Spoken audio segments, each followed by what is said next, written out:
या सगळ्या गोष्टी एकत्रित केल्या आणि जगाच्या मालकाने महर्षी सांदीपनींचा पुत्र परत आणला. घ्या आई साहेब तुमचा मुलगा. याच्यापेक्षा गुरुदक्षिणा दुसरी कुठली असेल? भगवान निघून गेले. मला फक्त वर्षांनी त्याचा अजून पक्का पुरावा लागलेला नाही, पण कधी जर आता पावसाळ्यात मला थोडासा वेळ भेटतो मी याचाही पुरावा लागेल. एवढ्या दिवसाच्या नंतर परत आणलेला सांदीपनींचा पुत्र पुन्हा मरण पावला.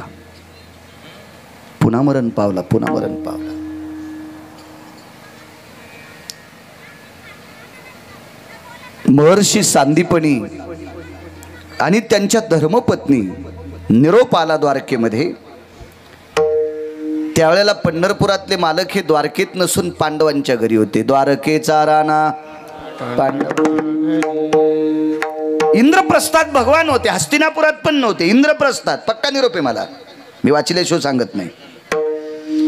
इंद्रप्रस्थामध्ये भगवान निरोप पोचला आणि महर्षी सांदीपनींच्या आश्रमावर भगवान पुन्हा पोचले. विचारलं काय कारण? प्रेत पडले म्हणले. बघे प्रेत समुद्रात बुडलेला प्रेत न सापडलेला जिवंत केलास, आता प्रेत सापडले, आता जिवंत करायला काय हरकत आहे? विटेवरच्या मालकानं सांगितलं, आईसाहेब मी समुद्रात मृत पावलेला तुमचा पुत्र वापस आणला ही माझी ताकद नाही, तुमची आणि तुमच्या मालकाचीच ताकद होती. कारण सांगू, पंढरपुरातल्या मालकाला काशीतल्या मालकाला बायोडाटा बदलता येत नाही. नाही बदलता येत बायोडाटा. बायोडाटा बदलायची ताकद फक्त संतात असती. बायोडाटा म्हणजे प्रारब्ध. प्रारब्ध बदलायची ताकद फक्त संतात असती, देवात नाही. विटेवरच्या मालकाने द्वारकाधीश कृष्ण परमात्म्याने महर्षी सांदीपनींच्या पायावर डोकं ठेवलं. भूमी मशानभूमी होती. मशानभूमीमध्ये पंढरपुरातला मालक ठराविक लोकांच्या पाया पडला. त्याच्यातल्या 2 व्यक्ती सांगतो, एक स्त्री आणि एक पुरुष. सांदीपनींच्या मुलाचा अंत्यविधी करायला गेले त्यावेळेला मशानभूमीमध्ये महर्षी सांदीपनींच्या त्यांच्या पत्नीच्या पाया जगाचा मालक पडला. आणि दुर्योधनाची राख सावडायला ज्या दिवशी गांधारी गेली त्या दिवशी मशानभूमीत गांधारीच्या पाया पंढरपुरातला मालक तिथं पाया पडलाय. असं मी सांगत नाही, महाभारत सांगते. मी माझ्या मनानं सांगितलेलं. आमच्या पप्याची माय ऐकायची नाही म्हणजे माझी बायको. तुम्ही कसे मान्य करताल? आणि पुराण मान्यच करावं लागते का? माझ्या देहूतल्या मालकांनी पुराणाला मान्यता दिली. पहावे पुराणे विचारोनी,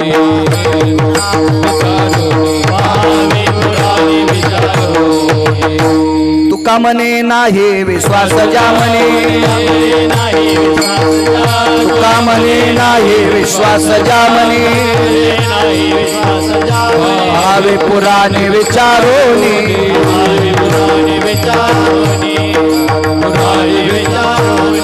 नामा म्हणे नाही आम्हा करे दोष पुराणी, हे व्यास वाक्य आहे पुराणी, हे व्यास वाक्य आहे. नामा म्हणे नाही आम्हा करे दोष पुराणी, हे व्यास वाक्य आहे पुराणी, हे व्यास वाक्य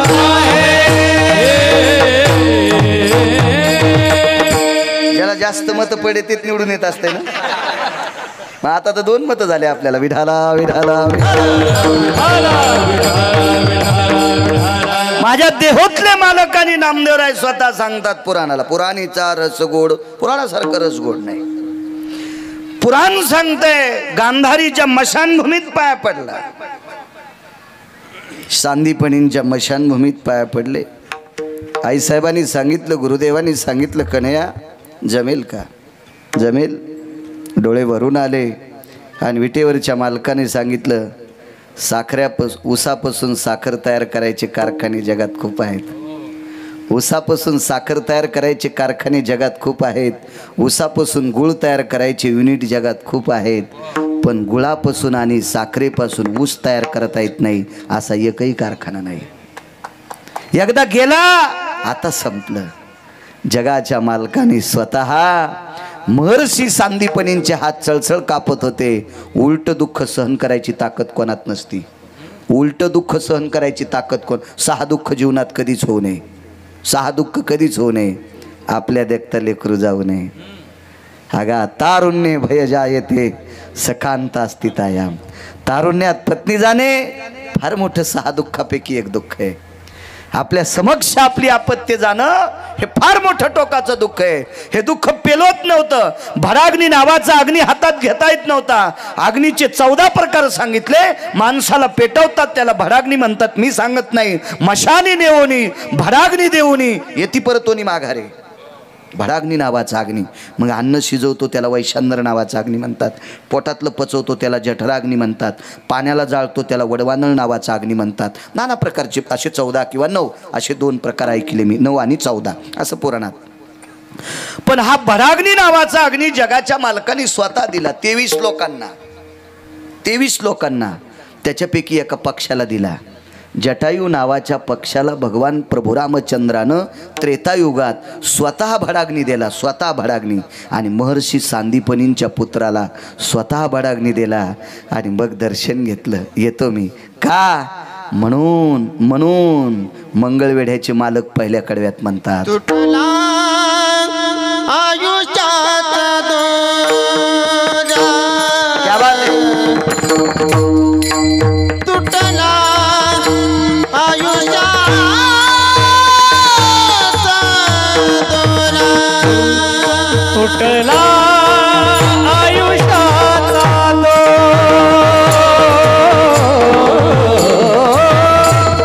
तुटला आयुष्याचा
झालं मुलाला, तुटला आयुष्याचा दोरा. एक पुरावा सांगतो आणि पूर्णविराम करतो.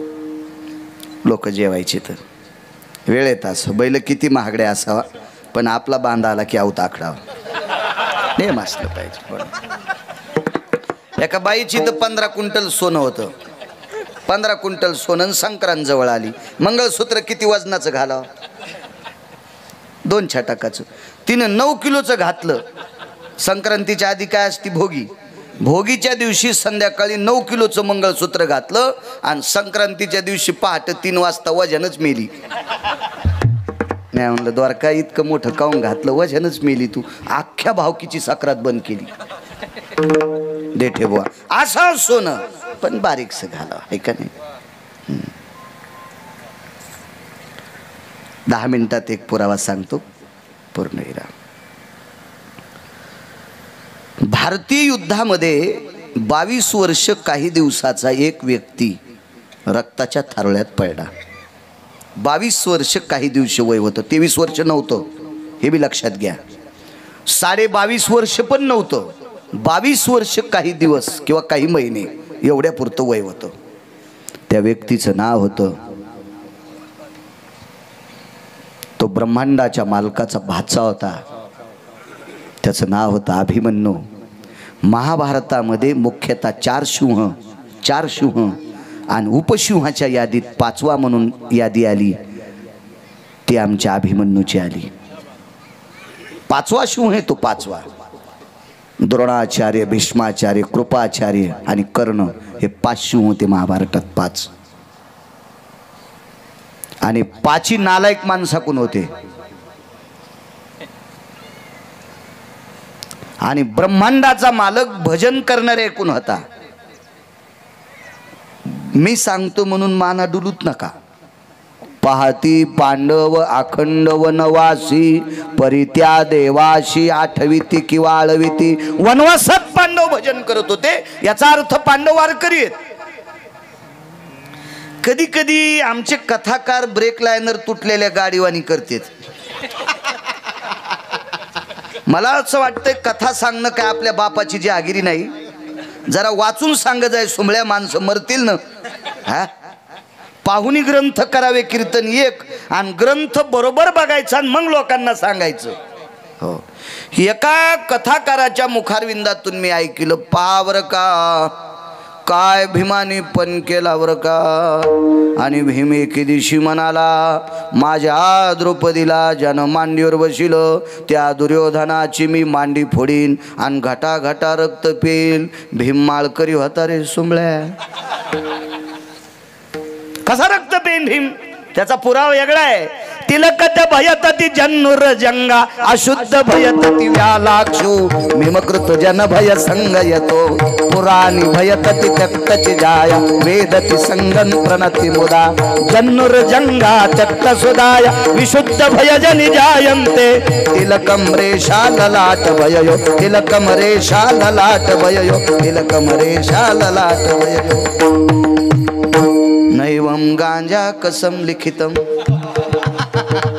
गांजा फुक्यान लिहिले का? ज्या मांडीवर एक पवित्र स्त्री ज्या भडव्यानं बसली, ती मांडी फोडीन आणि त्या मांडीचं रक्त, अशुद्ध म्हणजे रक्त, कपाळाला टिळा रेखीन. त्या दिवशी शुद्धत्वाचा आव्हान येईल. त्याही बाईनं पण केला. माझे केस धरून ह्या नालायकानं मला इथपर्यंत ओढीत आणले. ज्या दिवशी याच्या मांडीचं रक्त डोक्याला लाईन, त्या दिवशी ये निघालीन, त्याच दिवशी तुंबा बांधील, त्याच दिवशी बुचडा बांधील. तोपर्यंत केस मोकळेत ठेवले. असे काही पुरावे असले पाहिजे. काही नाही सांगायचं. भगवान प्रभू रामचंद्र वनात फिरत असताना एक झाड हिरवगार होतं बरं का. त्या झाडाखाली एक दगड होता बरं का. देवाला घाम आला आणि देव मांडी घालून त्या दगडावर बसले. आणि भगवान त्या दगडावर बसल्याबरोबर ते दगड असा उडाला. देव तोंडावर पडले आणि त्या दगडाची बाई झाली. वाचून सांग जाय नालायका. प्रभू रामचंद्र त्या शिळेला पाय लावतील. त्याचे चरणीचे चाली किंवा त्याचे चरणाचे चाली, शिळा होती मनुष्य झाली. यतर वायुर्वेग सुधायन छंद पराभय जायन्ते वायुर सुवेग सकल जनाय वायुर सुवेग सकल जनाय पदाश्रितं भय जायन्ते रजकन भयजनि जायन्ते रजकन भयजनि जायन्ते रजकन भयजनि जायन्ते। रज हा शब्द तिथं नाही पण कळण्यासाठी मी मनानं लावलाय। मंजुळ असा वारा आला, भगवंताच्या पायाला स्पर्श केला आणि त्या पायावरचा एक मातीचा धुळीचा कण डस्ट उडाली आणि त्या शिळेवर पडल्याबरोबर शिळा होती मनुष्य झाली। हे पुराण आहे, इतकं गोड पुराण आहे आपलं। तुम्हाला एक सांगू, मोटरसायकलचा ड्रायव्हर चुकला 2 मरतेत, जीपचा चुकला 10 मरतेत, एसटीचा चुकला 55 मरतेत, रेल्वेचा चुकला 1000 मरतेत, वक्ता चुकला कोटी मरतेत। म्हणून निदान बाकीच्या संप्रदायावर आपल्याला काय घरच्याचा इटन शेजाऱ्याचा भांग नीट, आपल्याला काय बाकीच्या माणसानं दुसऱ्याच्या येणी फणी नाही केली पाहिजे, पण आपल्या वारकरी संप्रदायातल्या लोकांनी किमान वाचून बोललं पाहिजे, विठाला विठाला 22 वर्ष काही दिवसाचा तरुण या भारतातला 5वा शिव आणि रक्ताच्या थारोळ्यात लालबुंद पळसाच्या फुलासारखं शरीर झाले। तो खाली पडला, संदेश मिळाला,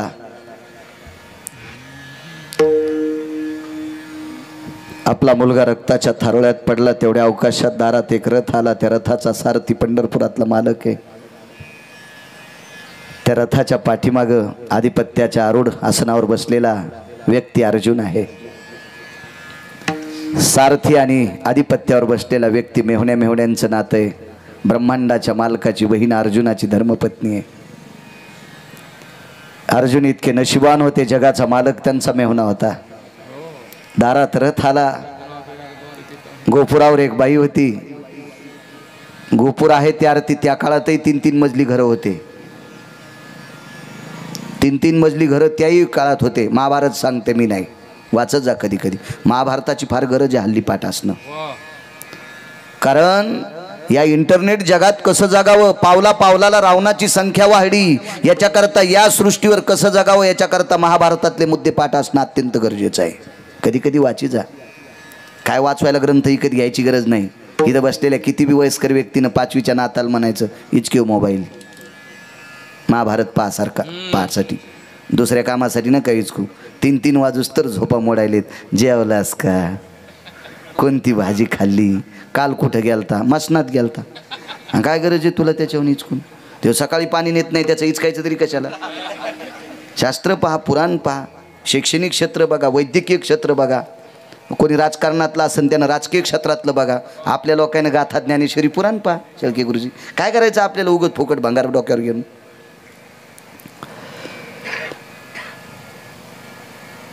गोपुरावर आई साहेब होत्या, आवाज दिला, दादा।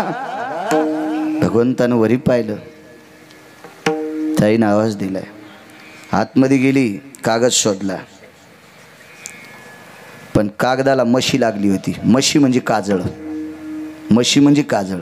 त्या काळात कागदाचा वापर ध्वजपत्र म्हणून, ध्वजपत्राचा कागद म्हणून वापर करत होते। ध्वजपत्र पूर्वीच्या काळात काशीचे कापडी आपल्याकडे यायचे, आपल्याला प्रसाद ध्वजपत्रावर देत होते आबा।